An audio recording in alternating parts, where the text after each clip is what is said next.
when you fall into the I've been thinking a lot about minimizing lately. Yeah, I know, the irony is not lost on me. My sister, my sister was talking about this Asian woman that she follows, and it's about minimizing, getting clutter out of your life, right? And she says you grab onto something and you look at it and you say, does this bring me joy? And if it doesn't bring you joy, then you discard it, right? That's her formula. And I thought, oh, how simple for her, you know, probably a urban woman living in a small place in the city, you know, but for us professional homeowners, I'll look at a lot of things that I need that don't give me joy. I think I look at that sewage machine I have, the coil spring compressors, you know, those things.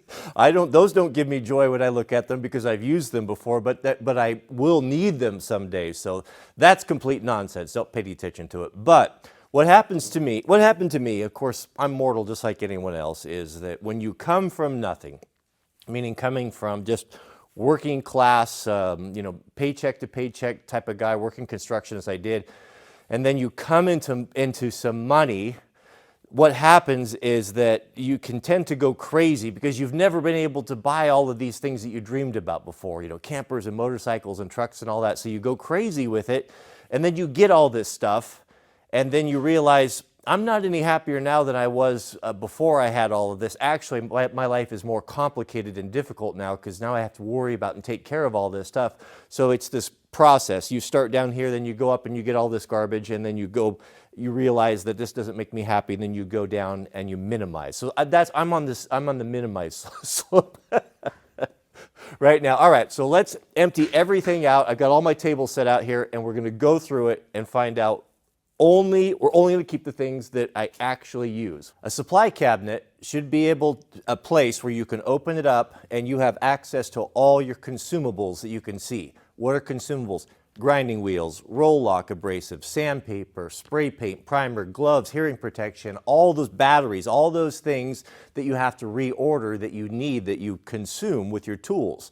To be able to open that and look at it and see, okay, I'm running low on gloves, I'm running low on WD-40. It just gives you, it helps you stay on top of the game so that when you need something, that you always have it on hand. We'll start at the top and work our way down.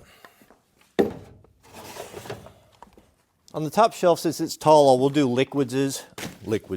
Top shelf looks better, condensed down to chemicals, gases, Teflons, adhesives, Loctite products. Oh goodness, what happened here?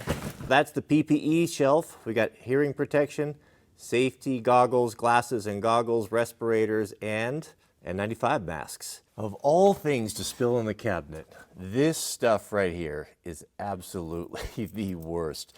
There are still repercussions from the time about 16 years ago I drug some of this into the house on Mrs. W's new furniture. I think my favorite attribute of this stuff is that it never dries.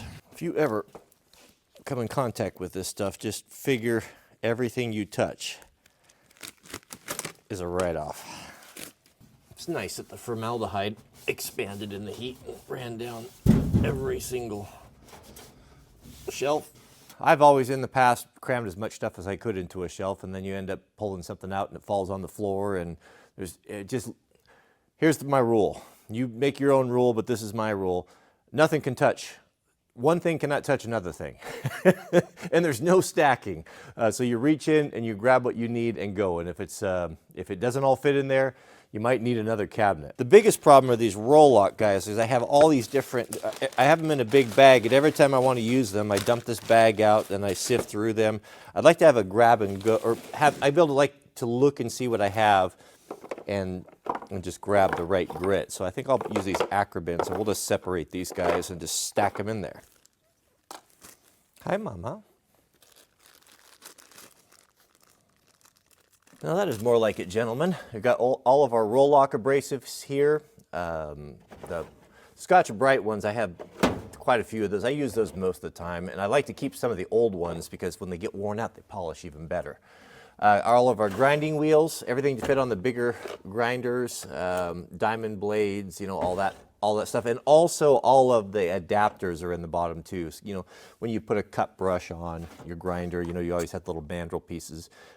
So got the cut brushes there, extra grinding wheel for the ball doors, razor blades, and wire brushes. That's the first time this cabinet's been washed in 30 years, I know. That's how long I've had it.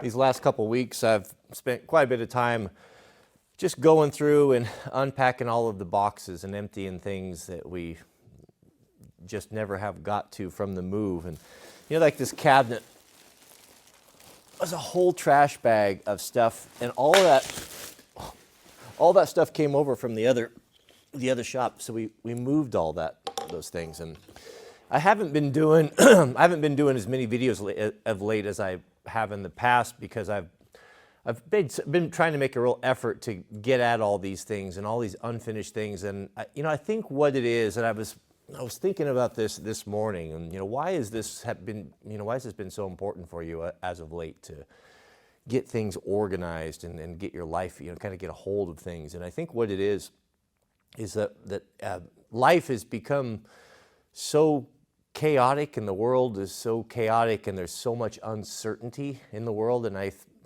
imagine that I'm probably not alone in feeling this way, that there's like something, we're waiting for something to happen that's going to happen any day, but hasn't happened. And we've been on this state of heightened, this fight or flight state for, goodness, going on, 2 years now.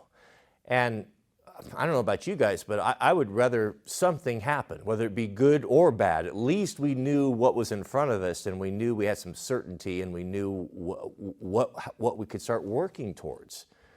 I mean, goodness, I mean, I think what it is for me is that having this stuff done and having my affairs and my house in order, it gives me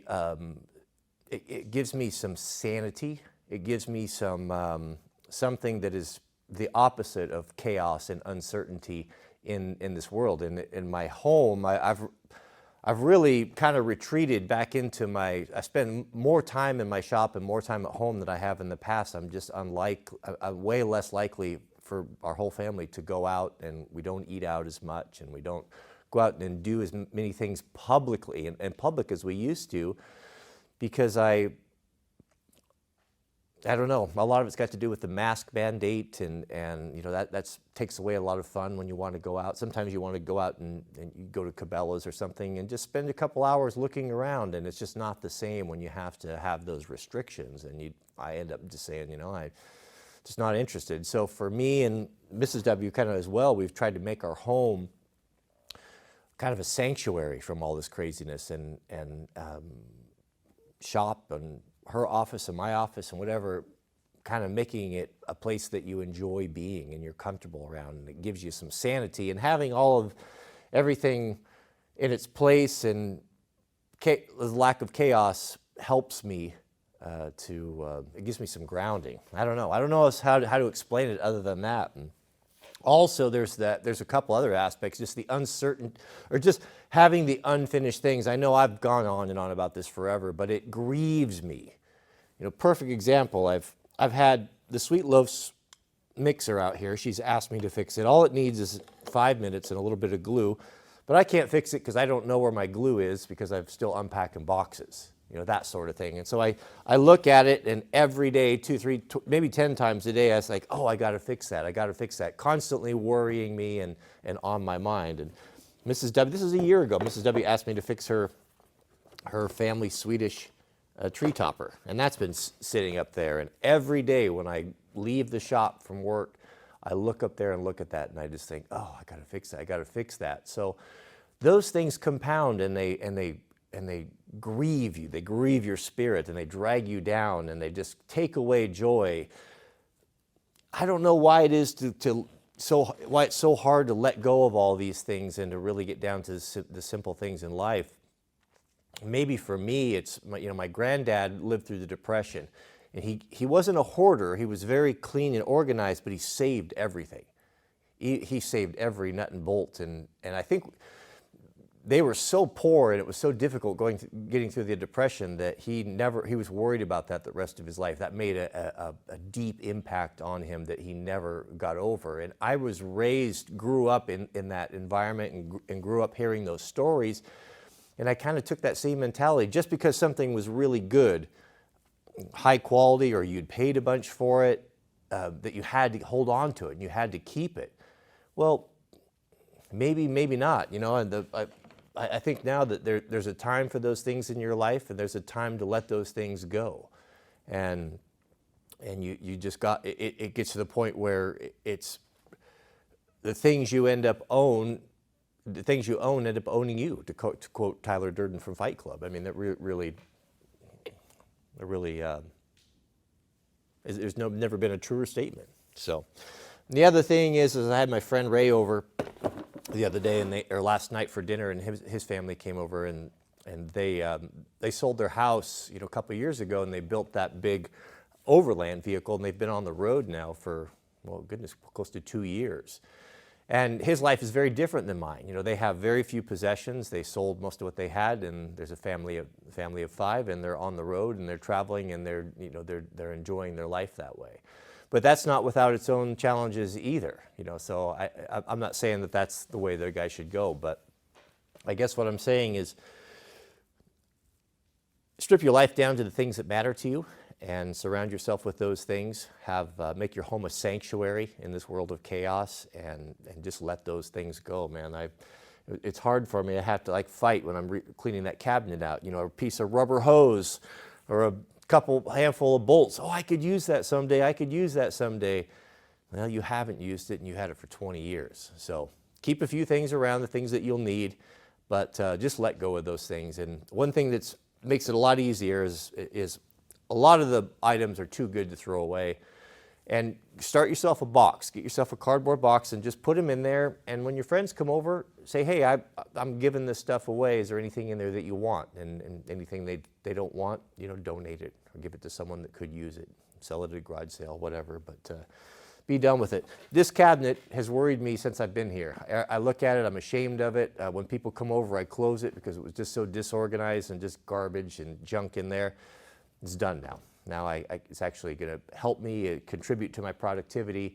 It will give me joy when I look at it, and the fact that I went to the trouble of getting it right, doing it right, I'll keep it that way. I know I'm not going to start stuffing plastic bags in there.